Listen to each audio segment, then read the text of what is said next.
Assalamu alaikum, урматтуу телегөрүүчүлөр. Аян телеканалынан насихат телекөрсөтүүсү түз эфирин баштайт. Бүгүн да жакшы бир теманын тегерегинде талкуулабыз, андыктан бизден алыстабаңыздар. Кыргызда кыз төрөлсө 40 жылкылуу болдук деп сүйүнүшкөн. Ал ушул эркек балага салыштырмалуу кыз балага жакшы тарбия берип, аны аздектеп багып чоңойтуп, анан турмушка узатышкан. Акыркы учурларда убакыттын өтүшү менен негедир кыз балага болгон ар кандай сындар көбөйдү. Тагыраак айтканда, кыз баланын тартиби бузулду деп көбүрөөк айтылып келет. Ал эми ошону менен биргеликте эле кызды чанып, жалаң кыз төрөйсүң деп үй бүлөсүн таштап кеткен эркектердин дагы саны арбып барат. Мына ушундан улам деги эле кыз баланын милдетин ким алыш керек? Кызга ким жоопкерчиликтүү болуш керек? Кыз баланын тартиби, жашоосу кандай болуш керек? Мына ушул туурасында бүгүн биз талкуу кылабыз. Дал ушул бүгүнкү биздин көрсөтүүбүзгө келген конок менен тааныштырайын. Дин мирөөгө адеп ахлагы борборунун мүдүрү Өзбек Ажы Чотонов бүгүн биздин студиябызда. Кош келипсиз. Коомчулук менен амандашып алыңыз. Ассаламу алейкум ва рахматуллахи ва баракату. Бүгүн биз кыз балага ким жоопкерчиликти алыш керек, кыз баланын жашоосу кандай болуш керек деген теманын тегерегинде талкуу кылган турабыз да. Анан сизге суроо заткым келип атат. Алгач ушул деги эле жашоодо кыз баланын орду кандай болуш керек? Бисмиллахир-рахманир-рахим. Кыз бала деген бул өтө назик, өтө аяй турган зат. Ошон үчүн бизде чоңойгончо кызды ата карайт, ата эне. Анан кийин чоңойгондон кийин күйөөгө берет, татыктуу жакшы жерге, ылайыктуу жерге. Анан кийин күйөө карайт. Анан карыганда балдары карайт да. Жакшы. Ошо кыз дайыма кыз мойдон кала берет. Кыз мойдон кала берет. Биз ошону унутпаш керек. Ошо карыганда да ошо кызыбыз деп айтат да, ошол айылдын кызы болуп калат. Уруудун кызы болуп калат. Ошон үчүн ага дайыма аял затына аябай аяр мамиле жасап, аны жакшы карап, жакшы багып, сыйлап, урматтап, ушундай аяй турган эме да. Анан бирок кызды жанагындай жакшы тарбиялаш керек, жакшы сөйдөндөп турмушу эркектигине караганда башкача да.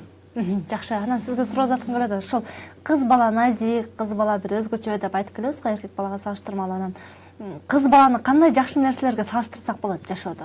Баалуу, жакшы бир жагымдуу нерселерден. Кыз баланы гүлгө салыштырышты. Гүлдөй назик, гүлдөй приятный дейт го. Ошо гүлдөй жагымдуу. Жагымдуу. Каухарга салыштырып келишет, каухар таш деп, бриллиант таш деп. Кундузга, жакка да кундузга дейт ошо. Ошондой салыштырат. Эми кыз кишинин чынында жашоосу өзгөчө. Ошону биз аябай жакшы билиш керек. Азыр мына көптөгөн апаларда, энелерде билбейт, айтпайт. Ошо эркек менен барабар эле кылып койгон. Мына азыр барган сайын эркек менен барабар кылып барат да. Анан эркекке окшотуп иштетип атабыз. Аябай оор жумуштарга салып атабыз. Чет өлкөлөргө жиберип атабыз, барып туруп акча табып кел деп. Анан кийин урушкандары бар экен. Эмнеге акча жибербейсиң? Баланчанын кызы мына үйдү ремонт кылып койду. Баланчанын кызы үйүнө мындай толтуруп койду дегендер бар да. Ошо кызын эркектей көрөт да. Кээ бир жерлер бар бизде, Кыргызстанда. Кызын эркектей көрөт, эркегин кыздай көрөт. Мисалы, баласын келинге берип коет да. Ошо жанагындай аял кылып берип коет, дал ошондой. Баласын өткөрүп берет келинге. Келин менен кайын журту ага кожоюн. Өзүнүн кызын келип ошо жанагындай эмне үчүн үйдү ремонт кылып бербейсиң? Мына карашын сойдурат экен. Мен мына Ысык көл менен нарында атасы энеси өлсө кызы көтөрөт экен да. Карашты кыздары келип жылкы союп, ушундай экен да. Мен таң калдым да. Кандайча бул силерге ашын эркек берчү эмес беле? Биздин тарыхта каерде кыз киши аш берген көрүңөр эле. Бизде салт болуп калган. Анан көрсө бир эле салт ал эмес. Бүт жеринде ошо кызын багуучулук барып кызынын үйүнө кирип алгандар бар экен да. Ушунчалык бир таң каларлык нерсе болуп атат. Барып кайнатасы, кайын журттары барып кызы менен жашап аткан да. Күйөө баласынын үстүнө кирип аткан. Анткени ошо кызын эркек балада көрүп калдым. Негизи эле ошол башынан баштагандачы, мисалы эркек балага салыштырмалуу кыз бала төрөлгөндө эн атанын алгачкы милдети эмне? Кыздын алдындагы алгачкы милдети. Эң алгачкы милдет кичинекейинде экөөүн бирдей карайт. Бирок төрөлгөндө эркек балага 2 кой союш керек дейт. Кыз киши 1 кой. Себебинде баланы багуучумун деп көрөт. Кызды болсо ошо бир жерге берем, ошо барып ошол жерден бирөө аны баксын дейт. Ошону биз жакшы билиш керек. Мына бала үйдө багуучу. Мына бала чоңойгондо ата-энени багыш керек, караш керек. Кыз кишинин милдети эмес. Кыз киши барган жеринде бактылуу болуп кетсе болду. Ошол жетиштүү да. Кыз кишинин ата-эненин алдында милдети жок. Милдети мына чоңойгончо ата-эненин тилин алыш, чоңойгондон кийин күйөөгө баргандан кийин күйөөнүн тилин алыш, кайын журттун тилин алыш болду. Ошол эч кандай милдет жок. Кыз чоңойгончо бир гана милдети ата-энени уят кылбай, ошо барган жеринде жакшынакай жашап кетиш. Ошол милдет. Айланайын бар да ошол жерде чыда, сабыр кыл, кандай болсо ошол жакта жашап кет, бияка келбе. Экинчи. Келсең конокко кел, сыйгана болду. Ошол жерде жашап кетсең, ошол бактысыз да, ата-эненин бактысы. Эч кандай милдет жок. Жанагындай кой союп кел, ат союп кел, килем алып кел, жанагындай себет жасап кел. Жок, бунун баары биздин туура эмес салттар да. Кыз кишинин милдети эмес. Азыр бизде бир көрөрман түз эфирге чыккан экен, кабыл алалы. Саламатсызбы? Алло, саламатсызбы? Саламатсыздар. Саламатсызбы? Сиз түз эфирдесиз. Алло, саламатсызбы? Саламатчылык. Саламатчылык. Биз сизди угуп жатабыз. Мен ушул кызым жөнүндө берейин дедим эле, Өзбек ажага. Саламатсыз. Салам алейкум. Угуп атабыз. Менин кызым колу бети күйүп калган 2011-жылы. Анан ошол кызымды мен күйөөгө узатсам дейм, бирок ал 32-ге чыкты. Колу жана пальчиктери ортосу ачылбай калган. Ошого операцияга көп каражат керек. А сиз ошо кызыма жардам бере аласызбы? Эми ошо бети колу жанагындай майыптык болгон үчүн ал дагы эшикке чыга албайт. Ал да турмуш кургусу келет, бирок багы байланып үйдө отурат да. Окуу жайды бүткөн. Жакшы, түшүнүктүү, рахмат. Эми кайрымдуулук фонддорго кайрылып көрүңүз. Себебинде биз деле анча-мынча кайрымдуулук кылабыз, бирок кайрылып көргөн, бирок эч кандай эме жок. Биздин мүмкүнчүлүгүбүз эме да, жана чектелген, андай чоң жардам бере албайбыз. Чынында операция аябай кымбат турат. Биздин да мүмкүнчүлүгүбүз чектелген да. Жакшы. Дал ушул кыз бала бойго жеткичекти баягы эн атанын колунда болот дейбиз го. Анан кыз баланын тарбиясына ким жоопкерчиликтүү болот турмушка чыккычакта?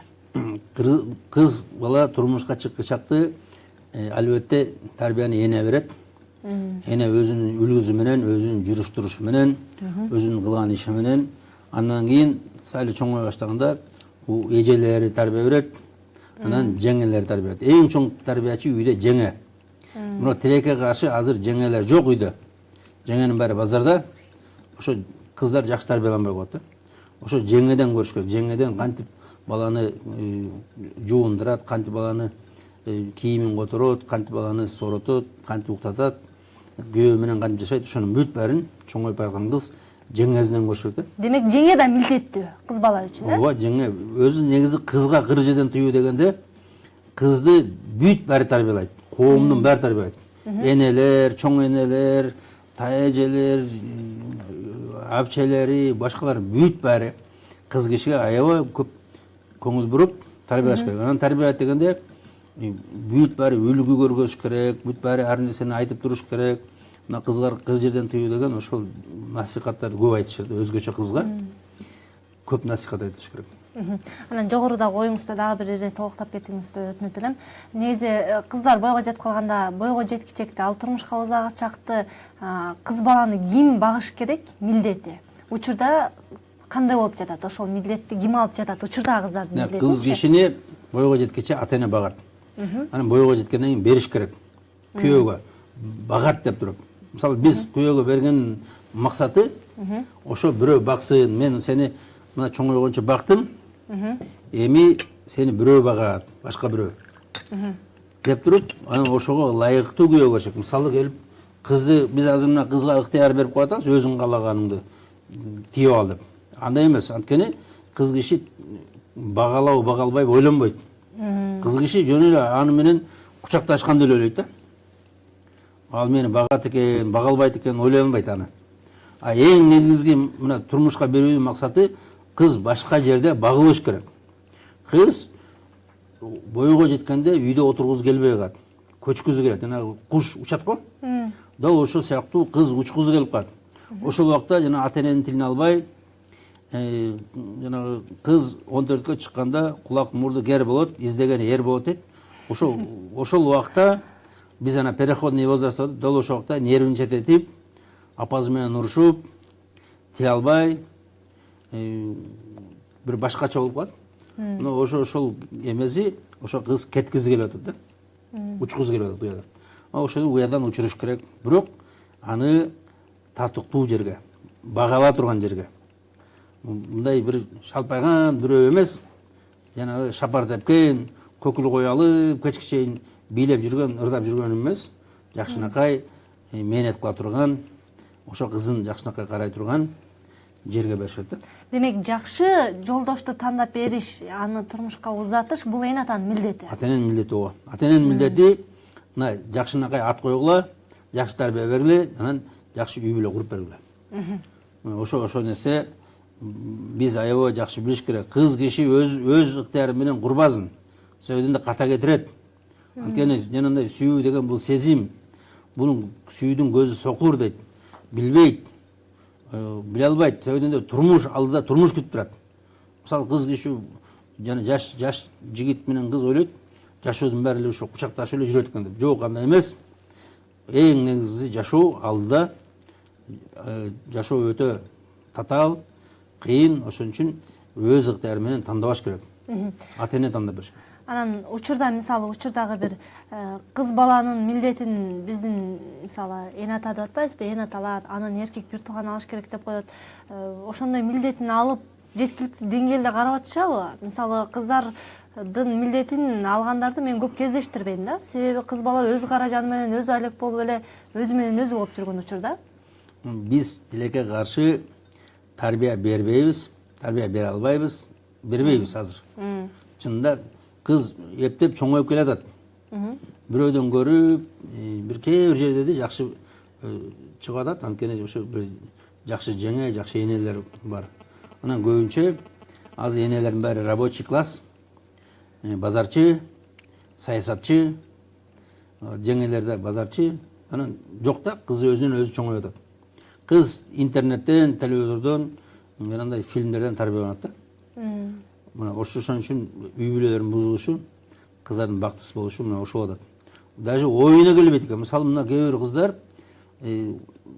качан эле бойго жетсе да ойлойт экен, мен турмуш курушум керек го, мен бир жерге барышым керек го. Өзүмдү өзүм багам дейт да, өзүн өзү бакпаш керек. Аларды да сөзсүз түрдө дайыма аялды бирөө багыш керек. Мына чоңойгончо ата-эне, чоңойгондон кийин күйөө багыш керек. Мына күйөөдүн мойнундагы милдет багыш.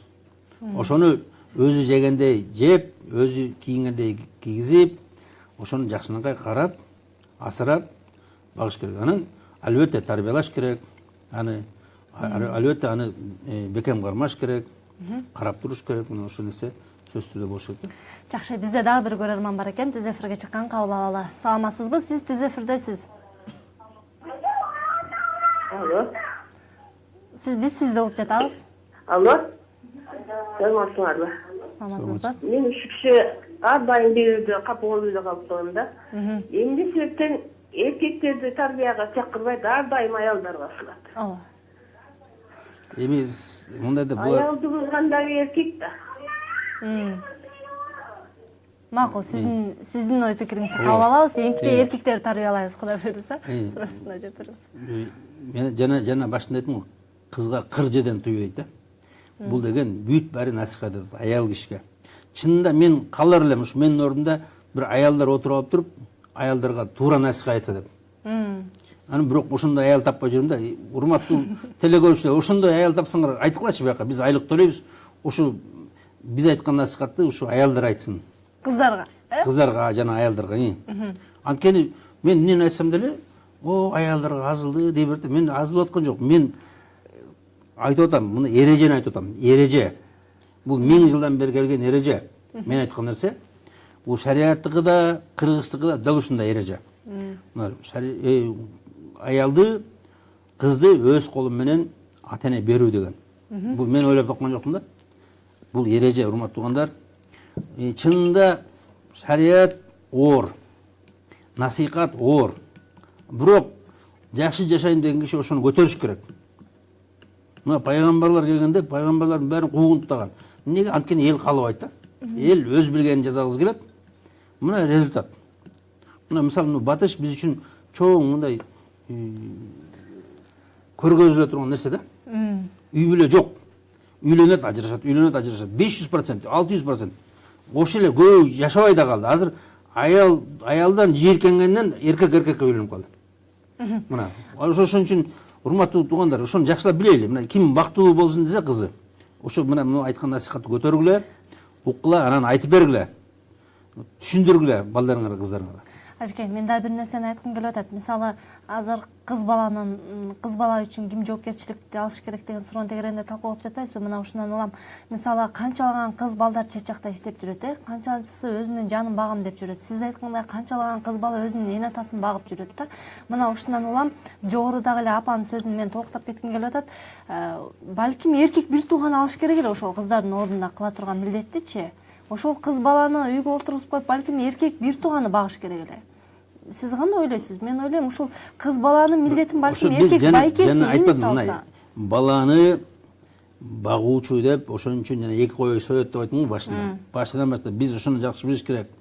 Эркек үйдү багат, эркек ата энени да эркек багат, үй бүлөнү да эркек багат.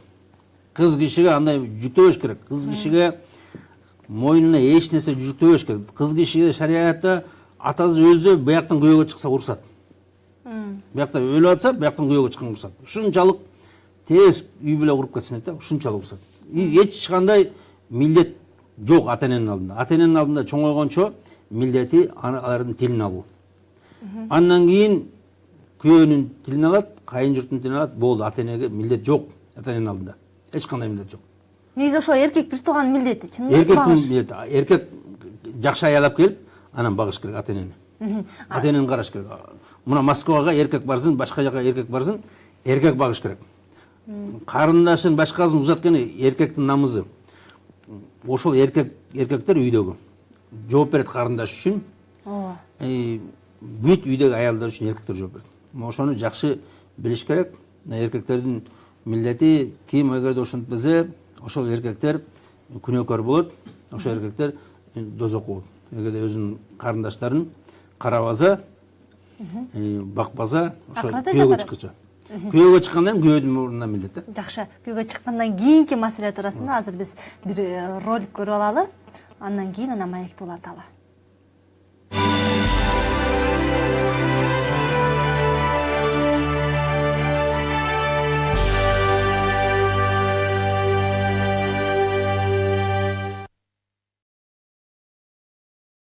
Вот.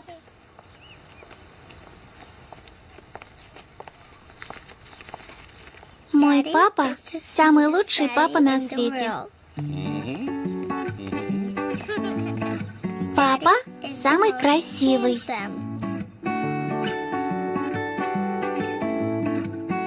Самый умный.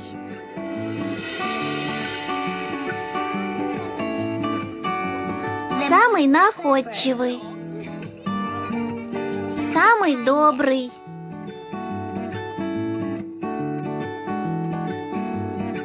Он мой супермен. Папа хочет, чтобы я хорошо училась в школе. Мой папа молодец, но...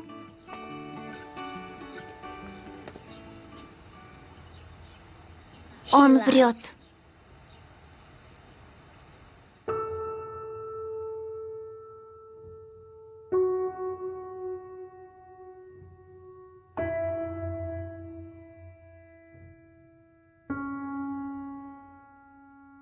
Он врет, что у него есть работа.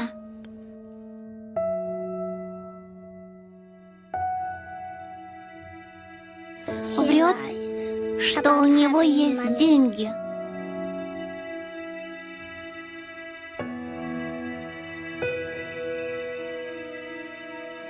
Врет, что не устает.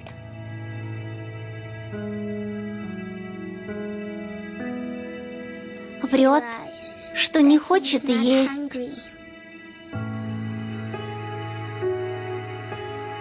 Врет, что у нас все есть.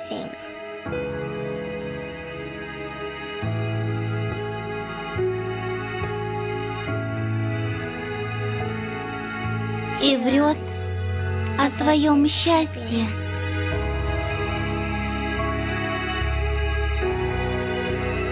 Он врет ради меня.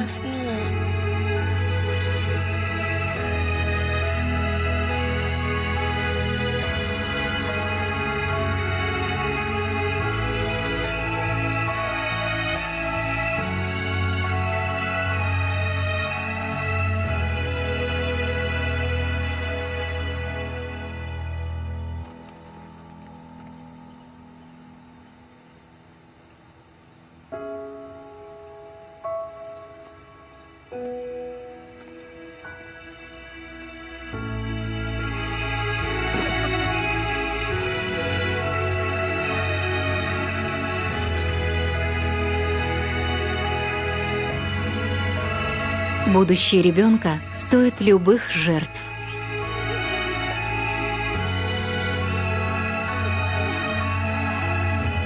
Стремитесь в жизни к большему.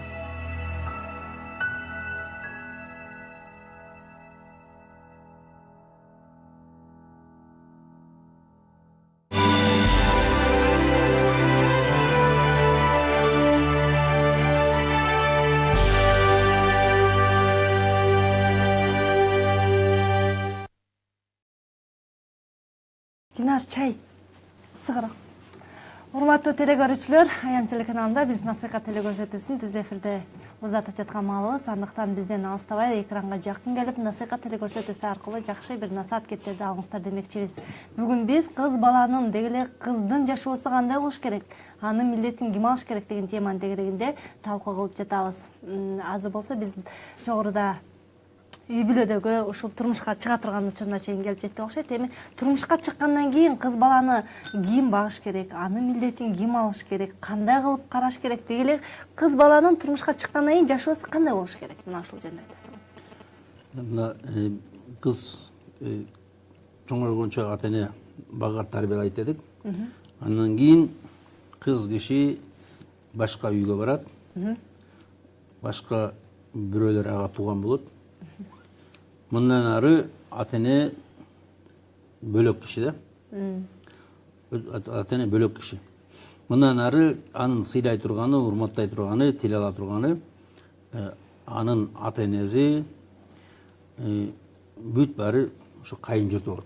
Ошо кайын ата, кайын эне ага эми жаңы ата эне күйөөбү анын багуучусу ошолордун тилин 100% алыш керек. Ошолорду айтканы менен болуш керек.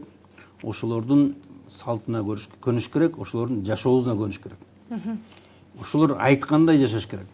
Ошолор айткандай жазаш керек. Мисалы, өз билемдик кылып, өзүнүн үйүндөгүдөй кылып, эгерде алар уруксат берсе, ошондой кылса болот. Жок болсо, жаңы шартка көнүш керек. Ошо кайын ата, кайын эне ошо күйөөбү талап кылгандай жазаш керек да нерселер, ар нерсе. Ал эми күйөөсү эмнеге милдеттүү? Ошол күйөөсү багыш керек. Аны караш керек, тарбиялаш керек, ата энесиндей болуп боорукерлик кылыш керек, мээримдүү болуш керек, сүйүш керек, күйүш керек дегендей. Бул эми ата эненин милдетин күйөө алат да. Бардыгын ошол күйөөсү. Бул мындан ары кыздын ата энеси катышпаш керек. Мисалы келип алып тарбиялабаш керек болду. Мына көп жерде кайненелер жана кыздын энелери келип алып кайра эле кийлешип берет да, үйрөтүп берет. Жок, болду. Мындан ары бул жакка келгенден кийин токотуш керек. Мындан ары эми башка тарбиячы, анын биринчи тарбиясы кайнене, экинчи тарбиясы күйөөсү. Ошолор тарбиялаш керек. Ошолор жаңы шартка көндүрүш керек. Ошолор жаңы тартипти үйрөтүш керек. Анан жаңы тартипти талап кылыш керек. Мисалы мына ошо бизде ушул нерсени билбейт да, бизде келинди башкарганды билбейт. Келинди тарбиялаганды билбейт чынында. Өз милдеттерин билбейт. Кайнене, кайната, кайнене, кайненелер келинди тарбиялай албайт. Өзү билет да, өзүнүн дээринде болуш керек да деп атат. Жок. Дээринде болгондо да мына жаңы шартка көндүрүш керек. Мурда мисалы сен ата энеңе чайды эртең менен саат 9-да берсең, эми 8-де бересиң. Мурда картошка курсаң, эми аш басасың. Мурда үйдө 10-га чейин уктасаң, эми саат 6-да турасың. Ошого көндүрүш керек. Биринчи күндөн баштап. Мага бир үй бүлө келип айтат да, мына биздин келин 10-га чейин уктай берет. Мына биздин келин тамак жасабайт. Бала мачка жүрөт дейт. Жакшы. Да бизде дагы бир көрөрман бар экен, түз эфирге чыккан, кабыл алалы. Саламатсызбы? Сиз түз эфирдесиз. Алло, саламатсыздар, кутман кечиңер менен. Рахмат. Рахмат. Сурооңузду атабыз. Суроом бар эле. Атым Жылдыз. Келиңиз, Жылдыз. Сиз айткандын баарын уга келсе, баары туура. Көңүлдөгүдөй болуп турат да. Бирок эмнеге ошо жашоого кыздар үчүн мисалы баарын айттыңыз. Эркектер ошол нерсени аткарбай жатпайбы көбүнчөсү тилекке каршы? Кыздын барган жери жаман эмес. Кыз жаман эмес, барган жери жаман деп коет. Ошон кененирээк эркектерге да түшүндүрүп айта кетсеңер болобу? Макул, рахмат. Туура, рахмат. Рахмат. Биз азыр муну айтып аткан нерсе эркектерге да тиешелүү. Эркектер, мен айтам, лох деп. Ушул эркектер башкара албай жатат. Эркектер башынан баштап аялын башкара албай жатат. Мына ошон үчүн чоң проблема болуп атат. Мына айтам, азыр айтып атам, мына бирөөлөр келип, биздин келин 10-га чейин уктайт. Биздин келин кечке чейин кошуналар артынан жүрө берет. Биздин келин балабызга тамак бербейт дейт да. Мен канча жыл болду десем, 6 жыл болду. Мен айттым, эми чыдага да бир 15 жыл, 20 жыл, силер өлгөндө кутуласыңар. Бирге силер биринчи күндөн баштап жүрсүң. Биринчи күндөн баштап жаңы шартка көндүрүш керек болчу. Кыз, тур. Берде 10-га чейин уктамай жок. Берде 6-да турат, же 7-де турат. Берде эртең менен туруп мындай ишти кылат. Эртең менен күйөөгө оокат биширип берилет. Эртең менен көчөнү сыпырып коет. Эртең менен үйдүн баарын тазалап коюш керек келин деген. Деп биринчи күндөн баштап үйрөтүш керек. Мисалы мына баланы жашынан, катынды башынан деген, ошо биринчи күндөн баштап мындай турбай, мындай тур. Мындай куйбай, мындай куй.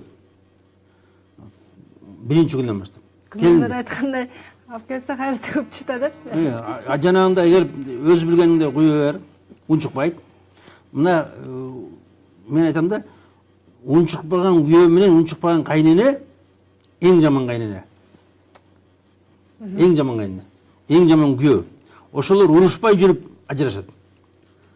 Бир убакыт өткөрүп алат, бир 4 жыл, 5 жыл. Анан кийин биздин келин чай куюп бергенди билбейт. Биздин келин түшкө чейин уктай берет дейт да. Биринчи күндөн баштап, келин тур. Саат 7-де турасың, же 6-да турасың, же 5-де турасың. Туруп мындай кыласың. Деп туруп биринчи күндөн баштап үйрөтүп, көндүрүш керек болчу ошого. Анан албетте убакыт өткөндөн кийин болбойт да, көнбөйт, бүттү. Мына ошол нерсени бизде билбейт да. Кантип үйрөтүш керек, кантип көндүрүш керек. Келип туруп бөлүп коет. Мына азыр ушундай мода болуп калган. Үйлөнөр менен бөлүп коет да. Жок, бөлбөш керек. 3 жыл, 4 жыл бекем кармаш керек. баласына жакшынакай көндүрүп бериш керек. Анагы машинени айдаганда обкатка деп коет да. Ошо инженерлер машинени жаңы шартка көндүрөт да. Дал ошо сыяктуу 3-4 жыл жакшынакай көндүрүп, кайнене жанагы баланы төрөгөндө кантип баланы бөлөгөндү, баланы жаткырганды, баланы бакканды бүт баарын үйрөтөт 3-4 жыл. 1-2 бала төрөгөнчө. Андан кийин эми чыга бер дейт да. Эми бара бер эми. Өзүңчө кура бер.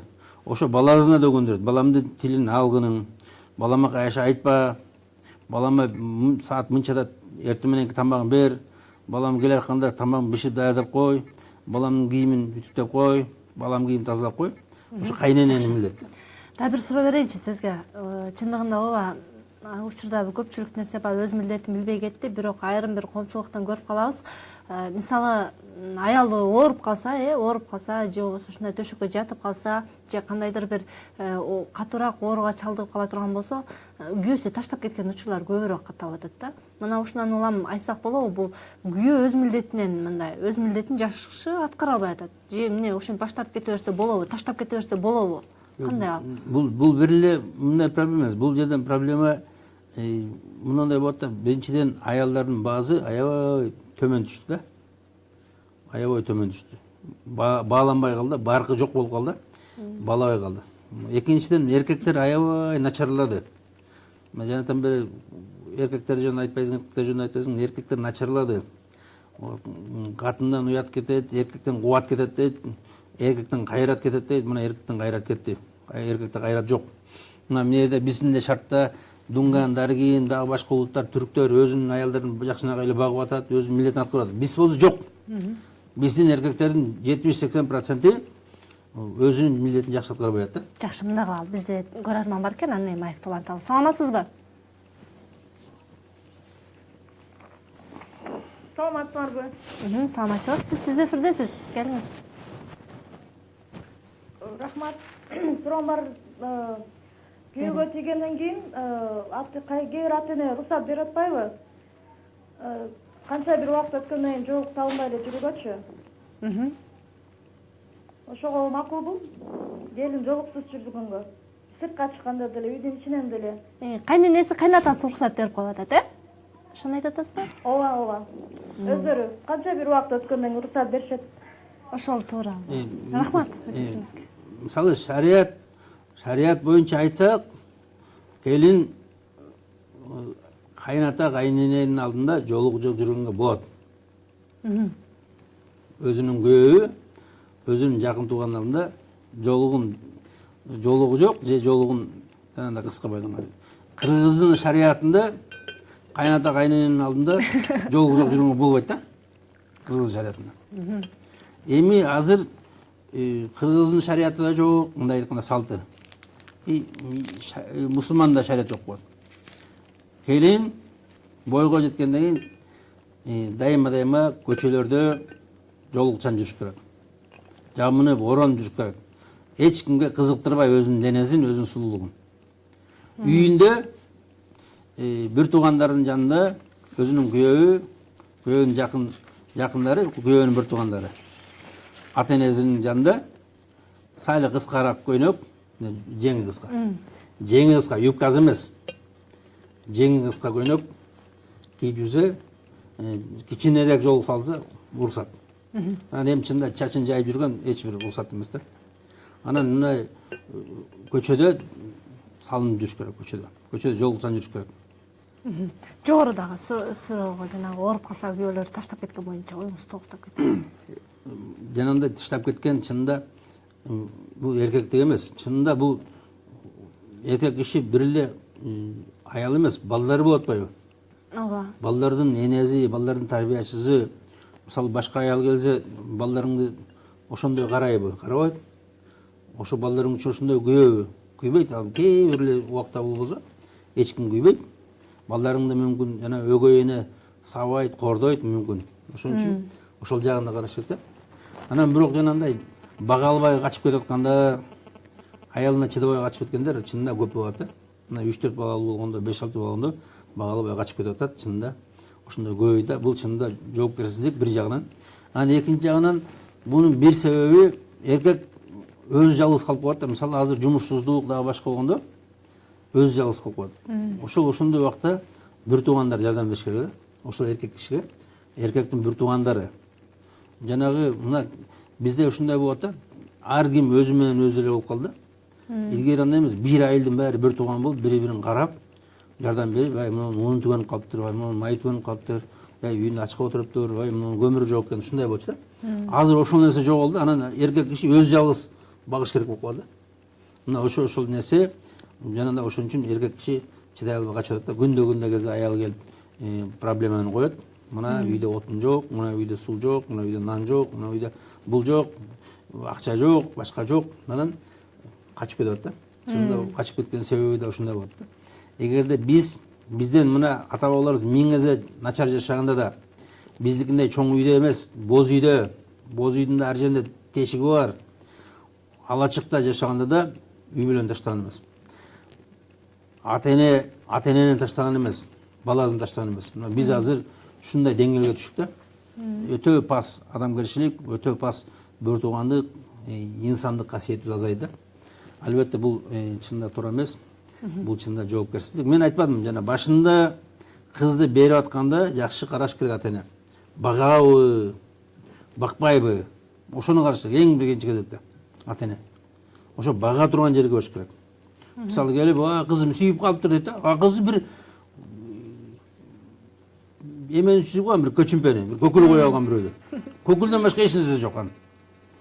Анан кийин карасаң, анан 2 жылдан кийин күйөө менен күндө мушташ, уруш, иче турган оокат жок, же тууганы жок, келжиреген бирөө да. Тууганы да жок. Анткени тууган да коюп жүргөн алкоголиганды. Эч нерсе кылбай, көчө тееп жүргөн, анан шаарга качып келип алып, берде ушу кыздардын башын айландырып жүргөн да. Ошону сүйүп калат да. Мына ошон үчүн жана биз айтып атабыз, кыз кишиге жоопкердүү болгон ата эне ошону аябай ойлонуш керек. Кызды кантип орноштурам, кайерге берем деп. Мына ошондон чыгат да кептин баары. Жакшы, бизде дагы бир көрөрман бар экен. Тез эфирге чыккан, кабыл алалы. Саламатсызбы? Биз кабыл алгыча кетип калдык. Кайрадан байланышка чыгыңыздар. Бүгүн биз кыз баланын милдетин ким алыш керек, кыздын жашоосу кандай болуш керек деген суроонун тегерегинде талкуу кылып атабыз. Бизге тез эфирге чыгып байланышыңыздар. Анан дагы бир суроону берейинчи сизге. Мисалы, эми жашоо шарт деген ар кандай болуп калат да. Айрымдары баягы кыз турмушка чыккандан кийин кандайдыр бир себептерден ажырашып да келип атышпайбы? Ошол ажырашып келгенден кийинки кыз баланын милдетин ким алыш керек? Ажырашып келбеш керек. Анткени батпайт да. Ажырашып келбеш керек. Келгенден кийин батпайт. Келгенден кийин батпайт. Келин батырбай коет үйгө. Биринчиден кыз өзү ата энеси менен жашагысы келбейт. Мына чоңойгондон кийин жашагысы келбейт. Мен жана айттым го, уядан учкандан кийин кайра ошол уяга келип конбойт куш. Дал ошондой кыз да бир кеткенден кийин ата энеси менен кайра жашагысы келбейт. Ошону биз жакшылап билели. Биринчиден кыз өзү. Экинчиден келин батырбайт. Эркек бир тууган аял. Эркек бир тууган аял батырбайт. Эмне буякта жүрөт? Мисалы мен ушу айтам да, мына биздин мына аялдар тарынып атат да, өзөгө катып айтат, анан башка. Мен мисалы айтам да, мына үйдө деле ата эне, кээ бир ата энелер жакшы бакпайт. Кээ бир ата энелер сөгүнөт, кыйкырат, урушат. Анан эмне үчүн качып кетпейт ата эненики? Анан келип кайненесине барса, күйөөнүкүнө барса, күйөө бир аз урушуп койсо качып кетет. Кайненеси бир аз урушуп койсо качып кетет. А мен эмнеге качып кеткен эмессиң бурда? Апаңар деле ушундай урушчу эмес беле? Эмне качып кетпейсиңер? Качпаш керек. Качпаш керек. Жакшы. Жок, үйүңдү котордуң, мына сенин күйөөң үйү, нак үйүң. Бул түбөлүктүү үйүң. Азыр кайра улантабыз. Бизде көрөрманыбыз бар экен, кабыл алалы. Саламатсызбы? Алло. Мен жана ажырашуу боюнча да. Ажырашып кетет. Мисалы мына да, кичинекей урушуп койсо, болду, качып кетет да. Кичинекей. Мен айтам, мына бизде айылда канча алкаштар бар болчу. Айылыбызда, буякта, туугандардын арасында канча алкаштар болчу. Өмүр бою арак ичкен, мушташкан, жанагындай күндө жаңжал сабаган, бирок ошондо келиндер кеткен эмес да. Кетчү эмес. Ыйлап келет, кайра эле барып калат, кайра келет, ушундай болчу да. Канча жыл бою. Анан балдары баары чоңойду, анан кийин балдардын баары багып кетти. Тигилер кээ бирөө өлүп калды арактан, бирок кеткен жок да. Азыр болсо кичинекей болсо эле качат да. Анан барса, ата энесине батпайт, анан каяка кетет, анан базарга кетти же бир жака кетти. Чет өлкөгө. Жок болуп кетти. Балдар калды тайнеге. Анан ошондой. Мына ошон үчүн жана айтканым ошол. Жакшы тарбиялайлы, жакшы тарбия берейли, ошого үйрөтөйлү. Мына муну күйөөңдүкү бул жерде сен эмнели убактылуу элесиң. Мен айтам, временный прописка. Сенин постоянный пропискаң мына күйөө деген үйүндө. Ошол күйөөңдүн үйү, сенин үйүң келечекте ошол сеники. Келечекте. Ошон үчүн качпа. Үй кур деген ошол сенин үйүң. Жашоо шарттары кандай дейм? Эгер келип кала турган болсо, ким алыш керек анын милдетин? Ошол эркек бир тууган алабы же эн атасы алабы? Балким эн атасы алмалды көрсөтүп кеткен болсо, бакуш кыз ара жолдо калабы? Ким алыш керек милдетин? Чынында мындай да, мына ошол ушундай проблема. Жана ажырашпай турган жерден ажырашып келген кыз, бул чынында чоң проблема. Буну орноштуруш да кыйын эми. Чынында мына барганда мен айтам да насмерть деп. Ушунчалык бекем болушу да барган жеринде. Жакшы. Анан качпаш керек. Анан качып келдиң, сен чоң проблема кылдың. Мисалы мен өзүмдүн үйүмдөгүлөрдү бага албай атсам, өзүмдүн үйүмдөгү проблеманы чече албай атсам, сен келип дагы бир проблема түшсүң да. Да бир көрөрманыбыз бар экен. Саламатсызбы? Алло, саламатсызбы? Алло. Сиз түз эфирдесиз, угуп атабыз. Алло, саламатсызбы? Саламатчылык. Суроом бар эле Өзбек ажыга. Бериңиз. Салам алейкум ва рахматуллахи ва Алейкум баракатух. салам. Ва рахматуллахи ва баракатух. Менде мындай суроо эле. Мен бир жолу ажырашсам, биринчи үй бүлө аялыман 3 кызым бар. Ошону кантип алсам болот? Тарбия менин мойнумда да. Өз милдетинен кантип кутулса болот бул жигит? Эми мисалы мындай да, азыр биздин шартта биздин өкмөттө орусча закондор түштү да. Орусча закон түштү. Мисалы балдардын баарын аялга берип коет да. Анан ал чынында бага албайт жакшы. Бага албайт. Багам деп жүрүп бүт балдардын баары калып калып атат. Базарга чыкса балдар тарбиясы калып калат үйдө. Шариаттын милдети боюнча эркек киши багыш керек да. Анткени бала эркектики, бала эркектин туугандарыныкы. Бала. Келип туруп бул тайнесинин жанына келип алып, тайтасын жанына алып келсе, алар үчүн жээн. Алар үчүн бул бөтөн булар, жээн дегендер.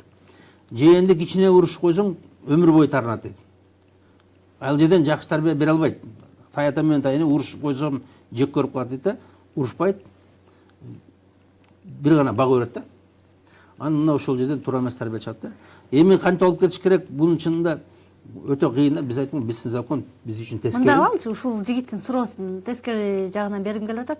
Ушул 3 кызынын алдында ата катары өзүнүн милдетин кантип кутулса болот? Макул, мамасында экен кыздары. Бир гана азыр бере турган эмеси материальный жардам берет болду. Башка эч нерсе айла жок да. Албайсың. Эгерде мүмкүн болсо, алып алсаң эң сонун болот да.